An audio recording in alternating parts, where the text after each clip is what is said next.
Union Minister for Railways and IT, Ashwini Vaishnav, has launched India's fastest indigenous router with a speed of 2.4 Tbps. He hailed the achievements of Bengaluru-based Niveti Systems in developing the 2.4 Tbps router, emphasizing its significance for digital India. He also expressed pride in India's capability to design, develop and manufacture such advanced technology domestically. The project is spearheaded by the collaboration of the government's Department of Telecom, CDOT and Niveti, and it marks a momentous achievement in the nation's journey towards becoming a major product and manufacturing hub in the global tech landscape. Indigenously developed 2.4 Tbps router. It's not a very small thing. It's really a momentous achievement for our country. And I congratulate the entire Niveti team for this. I congratulate the Department of Telecom. I congratulate CDOT. All of you have participated in this journey. Raghuvir BK, CEO Niveti Systems, is joining us live on the broadcast. Raghuvir, firstly, congratulations to you and your company for this feat. Firstly, tell us your reaction to the Union Minister's showering praise in his words on the occasion. Thank you. Thanks a lot. Good evening, everybody. It was really encouraging for us because these are all tough technologies to design, develop and realize. And with the kind of support that we received from the Union Minister, it was fantastic. And it only helps us and motivates us to do more than what we've done today and do much bigger products and achieve higher heights. Okay, tell us about the uniqueness of this new router that you've developed. Yeah, there are quite a few things that are unique, and the fundamental thing is the fact that this is completely powered by a fully indigenous network operating system that has been designed ground up for security and performance. So this is definitely the first network operating system designed in India and one of the very few designed globally from a security perspective.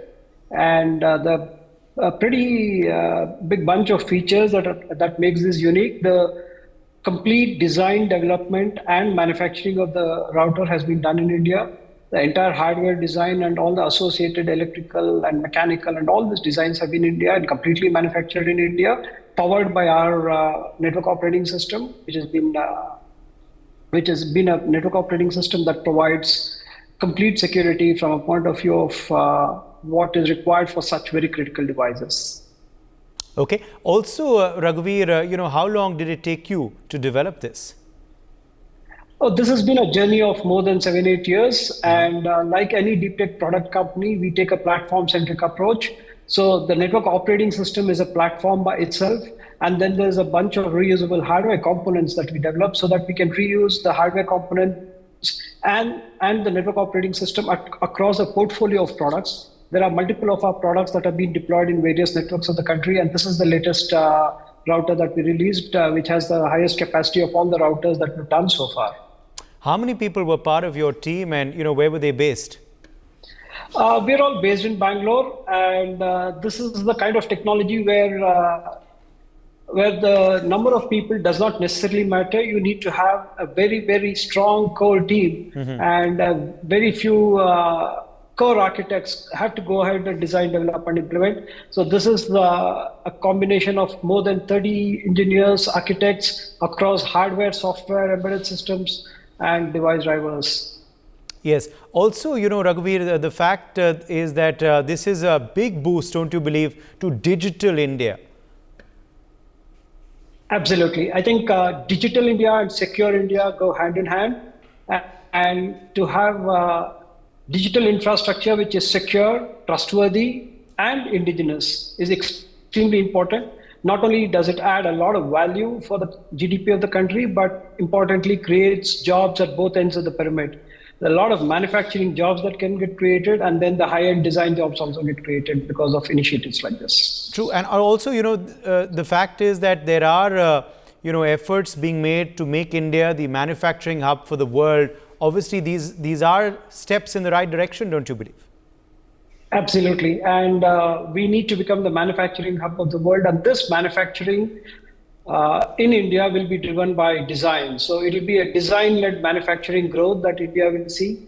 And hence, very important for the country to have both design and manufacturing capabilities. Now, as far as this particular innovation is concerned, have you already got interest for it? What's the kind of interest now that it's formally been launched and the PR blitz has started as well? Yes, definitely. This has been formally launched by the Honorable Minister on Saturday, but we've had an early customer for this, and there are 250 sites across the country on which this router is already deployed and working, forming an end-to-end solution for the customer's requirement. Would there be international interest as well? They would be going forward, yes. Okay, and perhaps then that's something that other companies you believe would also like to follow. Innovations that will evoke international interest, Raghuveer. Absolutely. I think the space is so large that a lot more Indian companies will have to get into the space, and that would drive not only the requirements of the country, but also what we can from an export Okay. perspective. Now, this goal has been achieved. The router has, of course, been formally launched. What's the next goal? What's your next project going to be? So this is one of the products in our portfolio of products, and as a company, we focus on secure networking and cybersecurity. Our mission is to ensure that we help build secure networks using a secure networking infrastructure products like these routers, and secure existing networks using our cybersecurity products. So we are already working on a router which will have 4 times the capacity or the throughput of this particular router, and a portfolio of other data center switches also. All right, Raghuveer BK, CEO Nivetti Systems, thank you very much for joining us. So, congratulations and all the very best for the journey ahead as well. Okay, let me quickly also get in now Wing Commander Sudhakaran on the broadcast, defense expert. Wing Commander Sudhakaran, your first reaction to this innovation and its implications for Digital India and also Make in India. Before I start, my heartiest congratulations for Team Nivetti and Team CDOT for having brought this into reality, because as I told you 16, 17 years back when we were grappling the AFNet project for the Indian Air Force, we had very little options but to look for beyond the Ciscos and the Junipers of the world. So today we have our own brothers developing systems which can probably power future networks. But having said that, the labyrinth of bureaucracy, I want to give all positive compliments to him, but then the adaptability of Indian products is very, very poor. And that is because of our own doing. We need to somehow find a way as to how, like the Prime Minister went ahead, put his foot down and say that come what may, even if the LCA is not as good enough, we need to adopt it, put it into operational conditions, and Indian Air Force need to use it. So the same kind of approach, we need to probably lend that extra support to our indigenous players, because even if they don't really meet those stringent standards, we still need to adopt them. That's where it will grow, because we have, mind you, we have a lot of catching up to do. When we talk about routers like this, high capacity routers like this, these are edge routers. These are like the front door of your house. It is very, very important because today the kind of espionage that is done on the traditional espionage techniques are all bygone. Today, cyber espionage is one of the critical elements. And when you say that the edge router sitting there, you don't have any control over its OS, it can actually inspect your packets from the source to destination, which means technically any route that comes from a certain source to a certain destination can all be trapped, mapped, and mirrored, which means your information security architecture is under very, very serious threat. And having said that, there was an era when we talked about net centricity of warfare. Today, from net centricity of warfare, we've already moved into an intelligence enabled warfare regime. There the information is paramount, and that is central to everything. And every component that handles information, that not only needs to be indigenized, that needs to be secured. These are things that we have brought out in the technology vision document for India in 2047, wherein we have talked about controlling the complete information processing environment and ecosystem as a whole. That is where people like Niveti, CDOTs of the world, the indigenous PSUs have to step up to that level, and then only we can build that kind of an environment if we really aspire to be a global power. Controlling information is the key. Controlling information is the key to achieving intelligence superiority, and intelligence supremacy is the key to the global order or the world, being a world power in the future that we are aspiring to be. So these are some points that we need to keep, and this particular development augurs well for us. Though I don't want to sit back on this laurel, but it needs to be commended. But at the same time, we have a long way to go. Okay, let me take that to Kushbu Jain, cyber expert as well. Kushbu, this certainly is a very significant innovation. Showering praise, of course, coming in from the Union Minister. What do you believe stands out, the way this router has been conceived and now, of course, launched? And what does it say of the state of things in India as far as digital innovations go? See, indeed, it's a pride moment for all of us. We're talking about, our vision with respect to being Digital India, Make in India, and putting India at a global standard where we are acing the digital world. If you talk about this, I would say that it's a proud moment for all of us.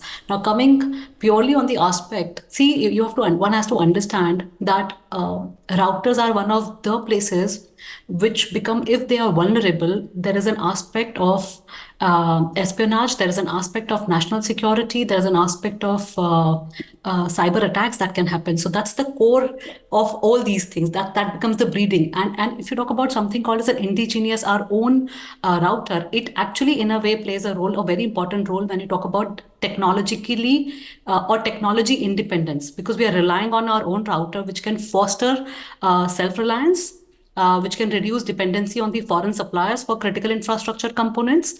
And in a way, it will build in our own capability to robust our own ecosystem when you talk about technology innovation and intellectual property rights, economic growth, strategic autonomy.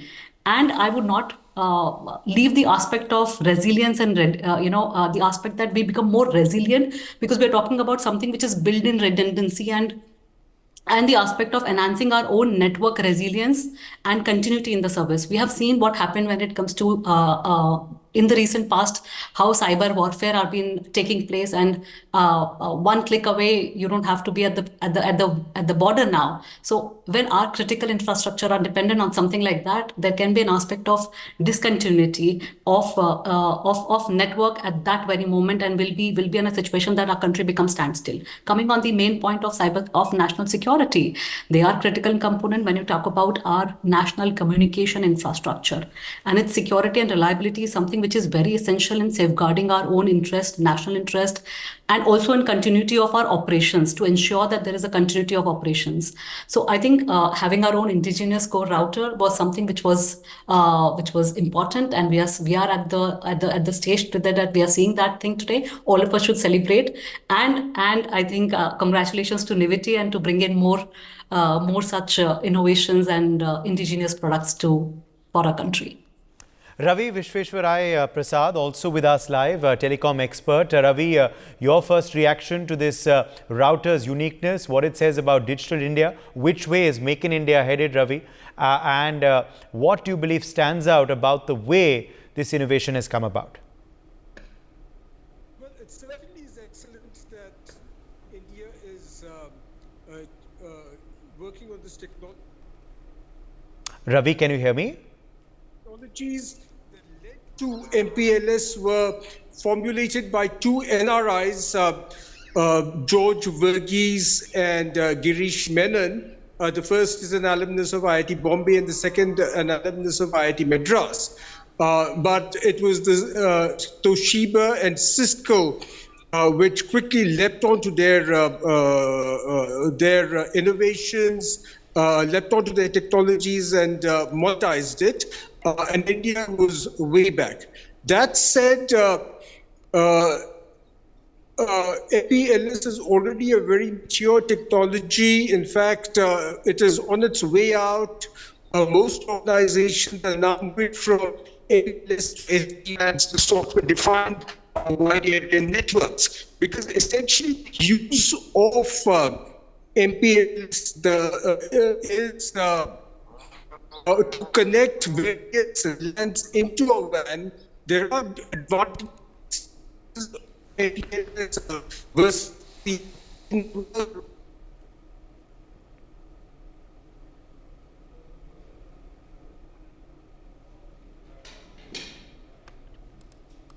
Ravi, can you hear me?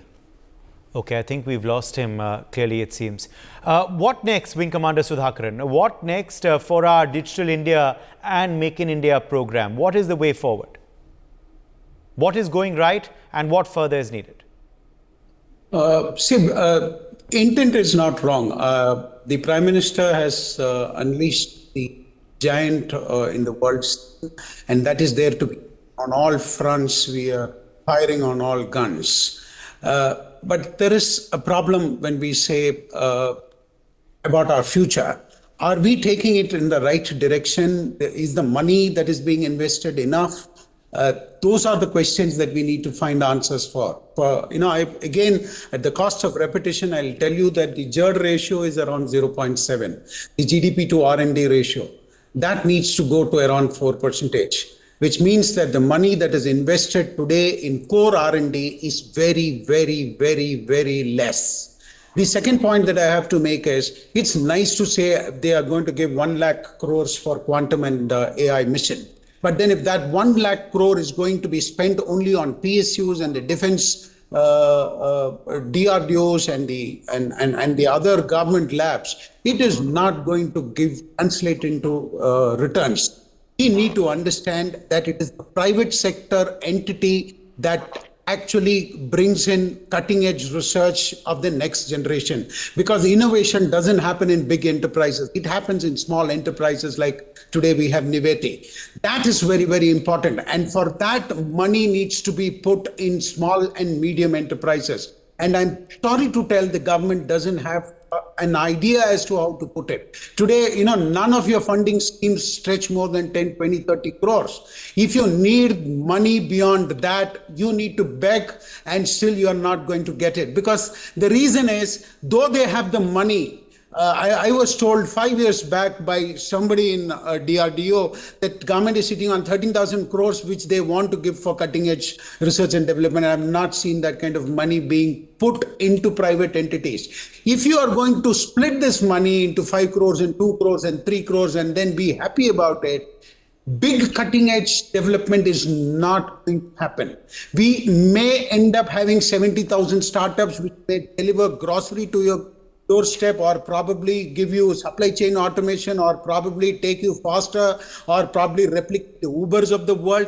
That is, mind you, not going to make you a superpower.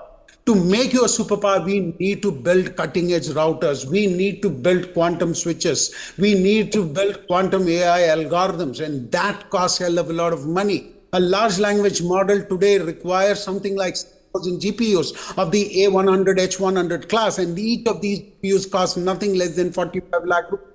Now, if that is the money that Sam Altman and their likes are investing to build the next generation systems, we are nowhere in that scene. Look at what China is doing. China is actually leaving no stones unturned. US is scared about only one country, and that is China. US can easily waylay India, and today India has actually been technologically being waylaid into believing some of the old generation technologies, and our progression is on what Google is telling you. Half of them who come into any of the cutting edge AI conferences or any of the state of the art technology conferences, they download their stuff from Google and then they just vomit it there. That is not going to help the cause of India's technology roadmap for the future. That is where we need to create a lead roadmap where we are qualitatively ahead of everyone else. All right. My thanks to our guests for joining us on this discussion. For more such videos, subscribe to the NewsX YouTube channel, hit the bell icon.